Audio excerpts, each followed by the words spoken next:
Coach Hubert Davis played 10 different Tar Heels at least 8 minutes in the season opening win over Radford. But here's my question. Is it for real this time? And will it last? You are Locked On Tar Heels, your daily podcast on the UNC Tar Heels. Part of the Locked On Podcast Network, your team every day.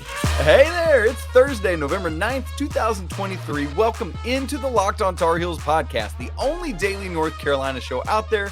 I'm your host, Isaac Schade, joined as we are every Thursday by our guy, Coach Bill Robinson, the head coach of the Milligan University Buffaloes. By the way, we're actually recording this on Wednesday. Coach Rob has his first regular season game tonight, so best of luck to the Buffs. We want to thank you everydayers for making Locked On Tar Heels your first listen or watch to get your team every day. Today's episode is brought to you by Prize Picks. Go to prizepicks.com/lockedoncollege and use code LOCKEDONCollege for a first deposit match up to $100. Daily fantasy sports made easy. Folks, literally right as I hopped on the show today, we were having some conversation in the Locked On Tar Heels Discord chat, talking about like James Brown signing his national letter of intent. We're talking about if Riley Leonard's going to play for Duke this weekend. Would love for you to come be part of all those conversations too. The link to the Locked On Tar Heels Discord is in the show notes on video and audio. Come join us. All right, coming up on the show today, as always with Coach Rob, we've got story time later. And Coach Rob, if we got a little bit of time at the end of that, you need to tell us about the end of your exhibition win over the weekend, which was absolutely bonkers, folks. I hope we have a couple minutes for that. But then also, we're going to bring back a segment that Coach and I did a couple weeks ago that, honestly, I had a blast with. Coach, I think you did too from our conversation. And that was our red light, green light game. Basically, what we're going to do is I'm going to propose over the course of today's show several different things. And then Coach and I are each going to either green light it or red light it. Green light it, it's going to happen. Red light, it's not. So basically, here's what we're doing. We're trying to extrapolate a lot from just one game of statistical data, and that's exactly what we should be doing. It's a wise thing for us, Coach, right? Make season-long predictions based on one game. It's certainly the smart way to play it. And so that's what we're going to dive into doing. The first thing we're going to look at is some about the depth. Folks, we know that over these first two seasons of the Coach Davis era, the depth has just not been utilized in the same way that it was typically under Coach Roy Williams. And so the question is, it seems like, at least on paper and from what we've seen in the exhibition game and in the win over Radford, that depth is going to be used more this year. So, Coach, here is our first red light, green light of the day. You ready for it? Ready. Let's go. Let's go.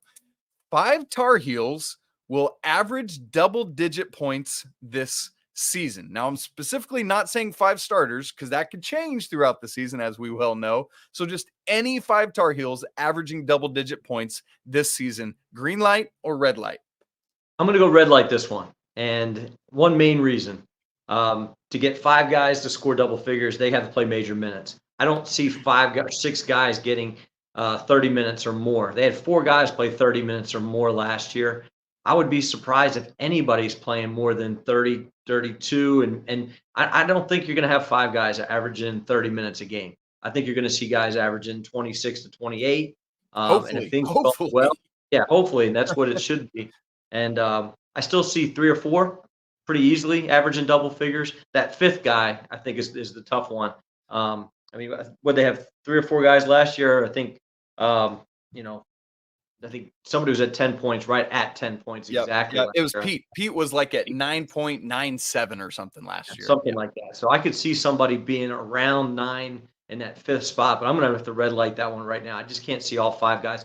With the minutes being spread apart with everybody, I just don't see 5 guys being able to average double figures. All right, let me hold your feet to the fire a little bit on it. Well, it's probably not that difficult, but who are your, like, if it was, are you going to go 4? Are you going to go 3? What would you put it at if you were naming a number, and who would they be? I would go 4, and for sure, talking Armando and RJ, of course. Right. Cormac to me is definitely, I mean, he's going to be right there with them, in my opinion. I think Harrison will be there. I think he's the 4th guy. I think he's going to play major minutes. I think people have already seen the fact that he can do a lot of different things. He doesn't care about scoring. I think he wants to impact the game in other ways, but I think he's still going to be average just because of the time. And he's such a good shooter. And unlike what he did Saturday. He's a better free throw shooter than that. Sure. I know he missed a couple free throws. He's going to be fine, and he'll still shoot 70-75% from there. But will Elliot sneak up there? Will somebody else? Will Paxson? I don't think Paxson's going to get the minutes to be able to get to the double figures, but 4 pretty solidly, I think. And there'll be somebody else that kind of sneaks up close, but I think 4 is the number. Same for me. I'm red lighting this one. I got to go with 4, and it's the same 4 guys you mentioned, and then either Elliot or Paxson as the 5th leading scorer. I just don't see either of them getting to 10 points again. I mean, there will be games where they will score 10 points, but, with Elliot distributing as much as he's going to need to do, and with Paxson, you said all the arguments I would make as well. So, yes, I'm going to red light this one. I'm going to put my number on 4. And I almost put our number at 4, but I was like, I feel like that's too easy. We got to make this a little bolder. And that's why I went with 5. Coach, a quick trivia question for you on this. You ready? Yeah. When was the last time that Carolina did have 5 players average double-digit scoring? How about 08-09? I really have no idea. That is correct. It did happen that year, but it has happened once since then. Yes, 08-09 was Ty Lawson, Wayne Ellington, Danny Green, Tyler Hansbrough, and Deon Thompson. But one time since then, and it was not the national championship year of 16-17. Wow, that's amazing. The 08-09, that team is my favorite team of all time. Same. I just love that team, and Deon Thompson and I have become really good friends, which is kind of cool. That's awesome. Everywhere we try to get together, but that to me is still traveler. Deon Thompson, man, he's everywhere. He's made some great memories and seen the world and played a little basketball and made a little money along the way. But boy, he's again up there with my favorite Tar Heels of all time. Deon Thompson is right up there at the top of the list. I love it. Well, the most recent time 5 Tar Heels averaged double digits was the 17-18 season. That's Joel Berry, Luke May, Cam Johnson, Kenny Williams, and of course, Theo Pinson. Now, Coach, interestingly, to think about it, the last time it happened where 5 Tar Heels averaged double digits, but one of them was not a starter. Any guesses on that one? And it is who you think it is. Gotta be Marvin? Yep, that's right. The 04-05 team, it was Sean May, Rashad McCants, Jawad Williams, Raymond Felton, and then not Jackie Manuel, but Marvin coming off the bench. Yep, great call, Coach. You win all the trivia points today. Congrats to you. All right, here is our second red light, green light of the show. By the way, I should have paused to give everyone a chance to think about it as you're listening or watching at home. My apologies. Hopefully you paused it and made your own guesses on that. Okay, so, Coach, here is our second red light, green light. It's in the same vein of talking about the depth and Coach's usage of it. 10 different Tar Heels average 8 minutes a game or more. What are you doing? I'm greenlighting this one. I absolutely think so. And I know this is hard for us to believe. I don't think Hubert listens to anything we say, when it comes to playing the depth and to playing the bench and all that stuff. But the fact that he subbed the guys in as quickly as he did, I think he would make the statement to his team that, hey, this is a different year. We got depth. We're going to use it. Seeing guys flying off the bench 3 minutes into the game. Now, I didn't see the game live. I had to go back and watch the next day. We were kind of busy that night. We were practicing during the game time, but to be able to go back and watch it the next day and to see those guys come flying off the bench so quickly, I thought is encouraging. But he's going to do what he wants to do, and if he feels that's the best way to win, he's going to do that. So I can see guys at least 10, probably not 11, but I think he's going to at least use 10 guys this year, and I can see all of them getting at least 8 minutes. Yeah, I'm the same. I don't think Okonkwo gets to 8 minutes a game. Now, I started by putting this red light, green light at 10 minutes a game, and I thought that was a bridge too far, so that's why I bumped it back down to 8, because I think that is something green lightable, and I'm going to join you in green lighting it. Looking back, last year, only 7 players averaged 8 minutes a game, but in Coach Davis's first year, there were 9 players who averaged 8 minutes a game. But I'm right with you. I think 10 guys do it. 10 of the 11 scholarship players getting 8 minutes or more a game. On this, I would imagine, I was trying to think about who I thought, if it was at 10 minutes a game, I could see that being 8 guys with maybe like Seth Trimble and Zayden High being just south of 10, but in that 8 to 9 range.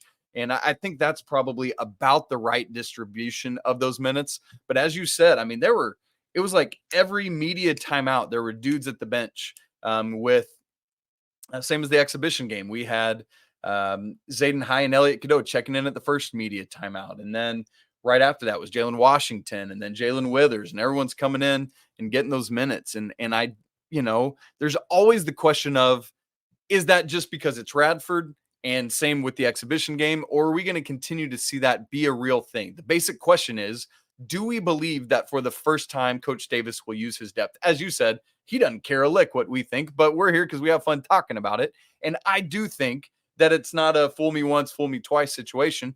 It's just, as Coach Davis has said, a matter of you earn those minutes in practice. And are these guys going to be able to come in and either improve what's happening or at the least keep it at the same level? And it sounds like Coach Rob and I are both in agreement that these Tar Heels will do just that.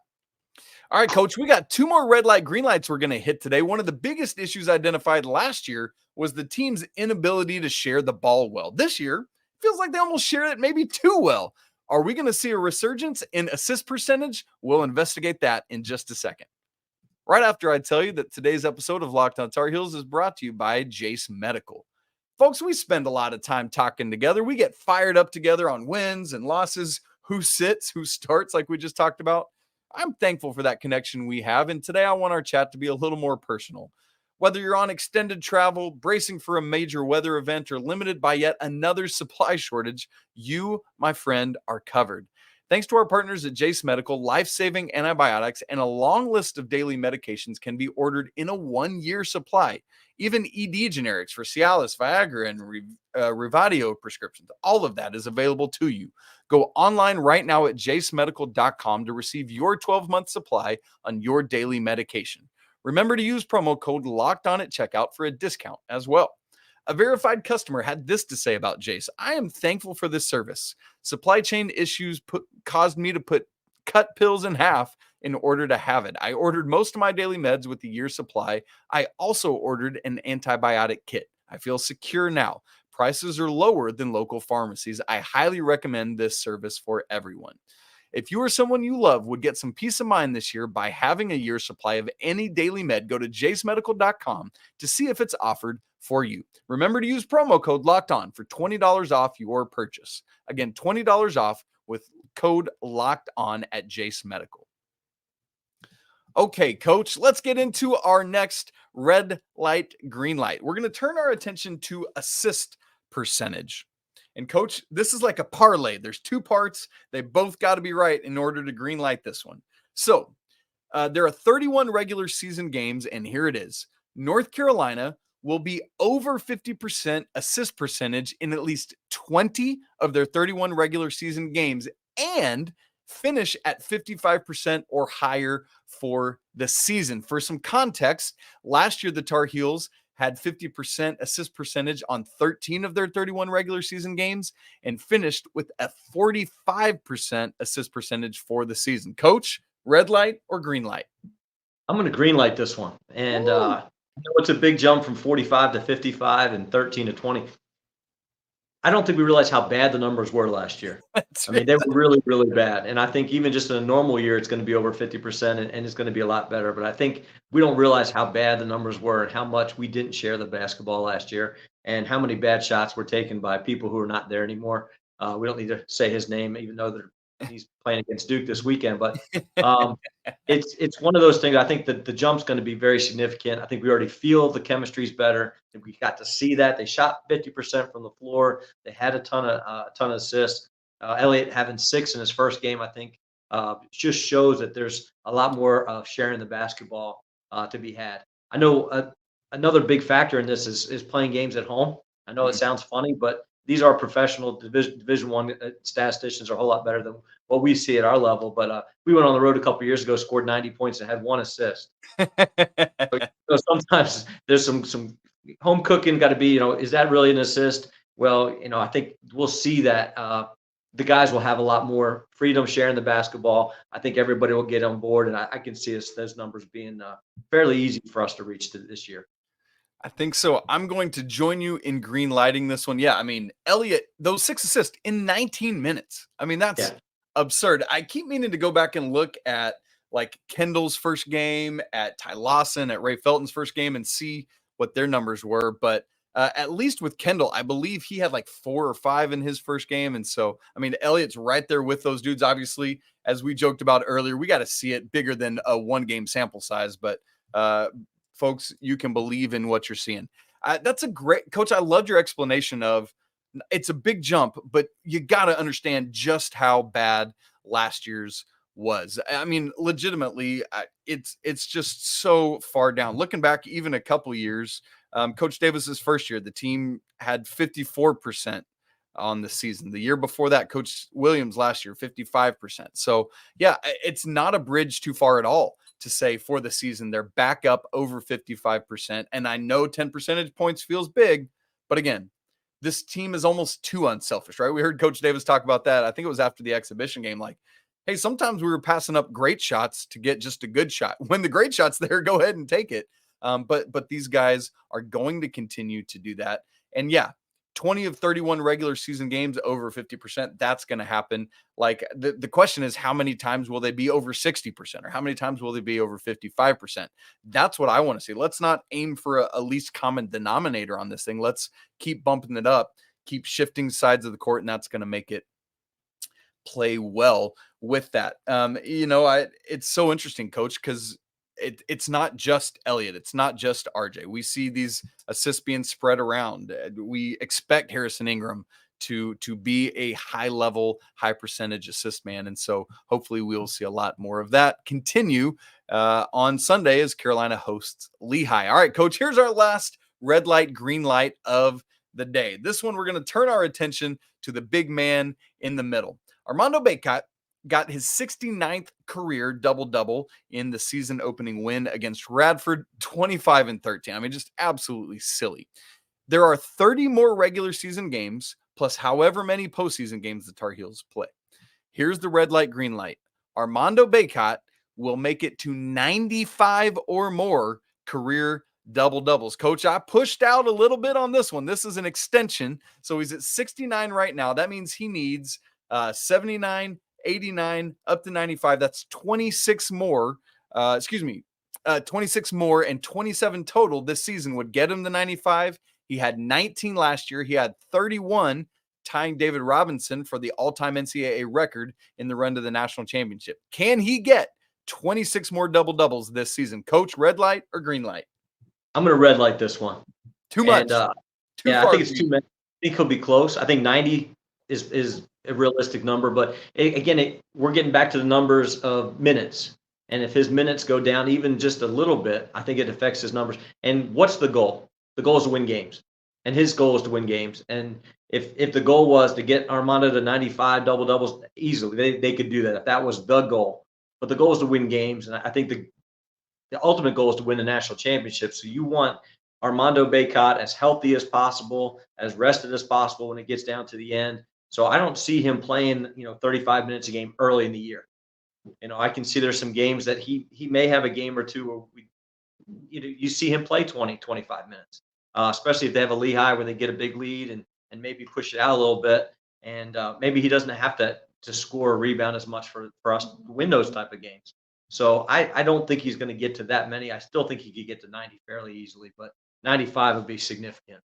Well, here's what's funny. I when I first wrote this one out, I started at 90 and I was like, nah, that's candy. He'll get there. So that's why I pushed it out to 95.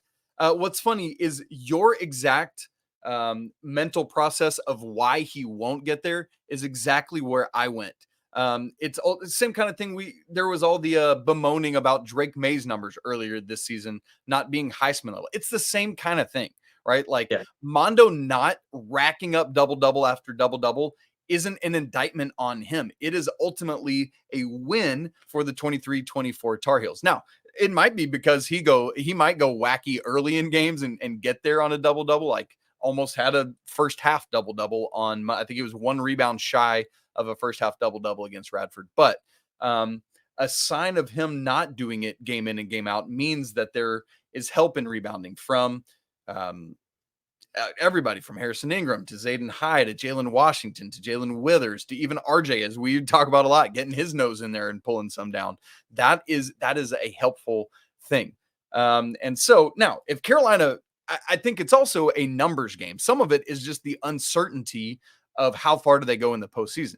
Because if it's just based on he's got to do it 27 times in 31 regular season games, whew, come on. I mean, that's ridiculous to ask. But if they play 9 postseason games, then I might greenlight this thing. So you know what, Coach? That's why despite us having the same mental process, am going to greenlight this thing, pushing Carolina way into the postseason. When Carolina went to the national championship game, Armando became the only player in NCAA history to have a double-double in all 6 NCAA tournament games. And so because of that, I'm going to greenlight 95 double-doubles. That's my biggest one here. I hope you're right. I would be wonderful. I think we'd all celebrate that, but I would love to be wrong in this area. Yes, well said. Absolutely. All right. We're going to give Coach an opportunity, as we do every week, to share with us a great story from Carolina summer basketball camp. And then, as I said, if we got a couple minutes, you got to hear about the ending of his basketball game this past weekend. We'll have that conversation in just a second. Right after I tell you that today's episode of Locked On Tar Heels is brought to you by Prize Picks. Testing my skills on Prize Picks in all sorts of ways is the most exciting way for me to play daily fantasy sports. If you got the skills, you can turn $10 into $250 with just a few taps. Prize Picks is a really simple way to do daily fantasy sports for busy people like Coach and me. You can turn your picks and submit them in less than 60 seconds. And if your life is crazy, this is going to help you out in a big way. And it's so easy to play. Here's how it works. You pick 2 or more players and choose more or less for the stat projection given for that player. And then you just watch the winnings roll in. For example, the Panthers are in Chicago on Thursday night, and Bryce Young's passing yard total is set at 223.5. Really interesting decision to make there. If you're going to choose Bryce Young, you going more, you going less. If you want to get in on that, go to prizepicks.com/lockedoncollege and use code LOCKEDONCollege for a first deposit match up to $100. Again, that's prizepicks.com/lockedoncollege and use code LOCKEDONCollege for that first deposit match up to $100. Prize Picks, daily fantasy sports made easy. All right, folks, we'll get to story time. Just really quickly want to remind you, Carolina women's basketball team kicked off their season on Wednesday night. Coach and I are actually recording this earlier in the day on Wednesday. So as of now, we don't know the exact result of that game against Gardner-Webb, but you know that Coach Courtney Banghart and the Lady Tar Heels pulled this one out. And so excited to watch that one on Wednesday evening and then see the season going forward. I'm really excited about the makeup of the women's team this year. In fact, actually texted Coach Banghart a little earlier today, just gave some encouragement, and she just shouted back and said she was looking forward to it and really excited for the season. So good luck, Coach, as y'all get going. All right. Coach Robinson, for those of you who are tuning in, maybe never been with us on a Thursday before, is a 2-decade veteran of the Carolina summer basketball camp. He's currently working on a book compiling all sorts of the ridiculous and wild stories that go on every summer. And each week he shares one of those with us in the third segment. So, Coach, very excited to hear what you have to say today. 1993, had a college buddy. I was still living up in New York, and he called me one day and says, "Hey, I got tickets to the Elite Eight game at the Meadowlands in New Jersey. Do you want to go?" And I said, sure. I didn't know who was playing, and it ended up being my first Carolina game. And I grew up in New Jersey, no college affiliation. I rooted for the Yankees. I rooted for the Vikings. I mean, I didn't really root for college teams back then, so I didn't really care who won. But it ended up being that great Nick Van Exel Cincinnati team against Carolina. And we sat about as far up in the bleachers that you could ever. I mean, way up in the upper level. And cool thing about that is this was Dante Calabria, Eric Montross, Brian Reese. I mean, it was guys that now I know and got to become friends with. So here it is, 20 some years later, and I get to be a gym head at Carolina for the first time, and I get to meet Brian Reese, and he's in my gym, and he's one of my coaches, and I get to kind of hang out with him. But this is a Brian Reese story with Hugh Donahue. They like to play knockout, the old famous, make a line top of the key, 2 balls, you shoot, guy gets the ball in first, before the guy behind him. If the guy gets behind him, he in first, and the guy gets knocked out, and you play until there's one person standing. And Huey just built it up as Brian Reese has never lost a game of knockout ever in the history of Carolina basketball camp. And these kids are all excited to play. And Brian's out there playing, and it gets down to him and one other camper, just the 2 of them. And Brian's he's going to win this one. Well, he hits the rim, the ball bounces way far away. And now this kid has a chance to beat Brian Reese. And as Brian goes and grabs this ball and comes back, he jumps in the air to block the shot of the kid so he can't make the shot. And he lands on top of the kid. Now, these are 9, 10, 11-year-old kids. They're little kids. And Brian's this, 6'5", 220-pound athlete, and knocks the kid to the floor. And the kid's dazed, like he doesn't know where he is. Well, in good form, Brian, of course, picks his ball up and scores. So the kid, while the kid's laying on the ground, he scores. And then he looks at Huey and kind of like, hey, I'm going to get fired for this. And Huey basically looks at him and says, hey, as long as he wakes up, you're fine. Don't worry about it. You'll be okay. But the king of knockout had to literally knock a kid out in order to save his face and not get beat in a game of knockout with a bunch of 10-year-old kids. That is classic. And of course, finishing the basket. You can't not win, right? Like, he had to make sure he at least got the ball in the basket, make sure he's not going to lose that one. But it shows a little bit about the competitiveness of some of these guys. Simple game of knockout. He just was not going to lose, even if it meant knocking a kid out. Yes, literally. Literally knocking him out. Oh my gosh. And I've seen, like, how many of us have done that? It's like, you got to save yourself in a game of knockout, so you just go and block the shot of the guy right behind you or the lady right behind you. So I have never finished by landing on my opponent, though. That's a phenomenal. You never literally knocked a kid out. No. Now, Coach, that basketball game, what a first game to get to go to. Wow. Yeah, we had a great trip out to Jackson, Tennessee this weekend. Got to play a really good Union University team, big and long and athletic, and it's their homecoming, so it was a good crowd and really good for our young guys to be able to go into that atmosphere. And we snuck away with a 91-90 win at the end and made plays down the stretch when we needed to. But down 9 at half, actually down 7 with 3 minutes left, and just never stopped. Just never gave up. Always good to go take somebody's cookies, especially at their homecoming game. Coach, big congrats to you guys. That's funny. I actually got to watch the footage of the game. Scary moment at the end, Coach. The final 8 seconds. You get the bucket to go ahead 91-90, but then it was not over. Lots transpired after that, right? Yeah, we're down 1 with 8 seconds. Scored a full length drive layup with just over 2 seconds.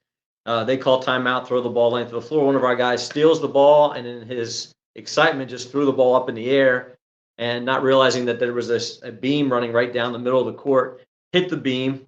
They go to the monitor, put another 1.2 seconds on, run a sideline out of bounds play, get a pretty decent contested look at the buzzer. The ball literally it rattles in and then just kind of crawled out.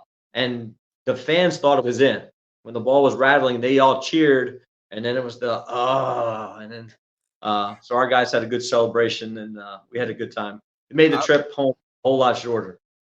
Yeah, very much so. I was very glad I knew the outcome of the game already, because that ball, it was down, man. Like, I was like, oh, that's, and then it was one of those that somehow miraculously found its way, and thankfully, back out. Yeah.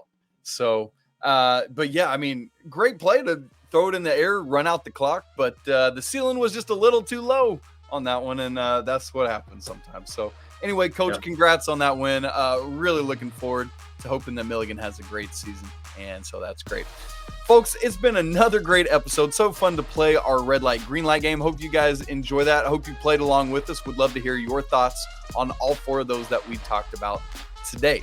Coming up on the show tomorrow, we got a massive weekend to get you ready for. Carolina and Duke on the football field. Tar Heels trying to get back another ACC win. Obviously, knocking off Duke is always a win. And then on Sunday, hosting Lehigh in the second college basketball game of the season. We'll recap all of that on Monday. Looking forward to it. Hope you have a great rest of your Thursday. Want to remind you that you can subscribe to the show. Smash the like button if you're watching on video.